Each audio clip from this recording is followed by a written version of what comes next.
இந்த மேய்ப்பர்கள் தங்கள் சொந்த ஆடுகளை மேய்த்து கொண்டிருக்கல.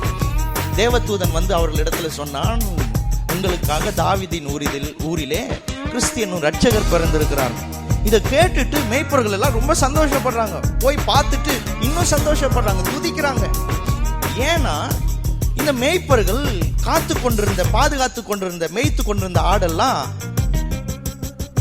சொந்த ஆடு இல்ல, பலி செலுத்துவதற்காக வைக்கப்பட்டிருந்த ஆடு, பாவத்துக்காக பலி செலுத்துவதற்காக வைக்கப்பட்டிருந்த ஆடுகள். அதை பாதுகாத்துட்டு இருக்கிறாங்க. பழைய ஏற்பாட்டின் காலத்துல கர்த்தர் மீட்புக்காக, பாவ மன்னிப்புக்காக பலிகளை ஏற்படுத்தி வைத்திருந்தார். இந்த பலிகளை செய்யறதுக்காக வைத்திருந்த ஆடுகளை பாதுகாத்துட்டு இருக்கிறாங்க. இவ்வளவு காலம் காத்துக்கிட்டு இருக்கிறாங்க, ஒரு ரட்சகர் இந்த உலகத்துல பிறக்கணும், அப்பதான் உண்மையான மன்னிப்பு ஏற்படுத்தப்படும். அந்த ரட்சகரை எண்ணி தான் அவர்கள் பலி செலுத்திக்கிட்டு வந்தாங்க. இந்த ஆடுகள் எல்லாம் பலி செலுத்திக்கிட்டு வந்தாங்க. இப்போ அந்த ரட்சகர் பிறந்துட்டாருன்னா உடனே அவங்களுக்கு ரொம்ப சந்தோஷம். ஏன்னா இனிமே ஆடை பலி செலுத்த தேவையில்லை. ஏன்னா மெய்யாகவே ரத்தம் சிந்தப்பட போகுது, உண்மையாகவே ரத்தம் சிந்தப்பட போகுது. இனிமே நான் ஒரு மிருகத்தின் ரத்தத்தை நம்பிட்டு இருக்க தேவையில்ல, கிறிஸ்து எனக்காக விலையேற பெற்ற ரத்தத்தை சிந்த போறாருன்னு சொல்லி நம்பினாங்க. அதை ஏங்கி பார்த்துக்கிட்டு இருந்தாங்க, எதிர்பார்த்துக்கிட்டு இருந்தாங்க.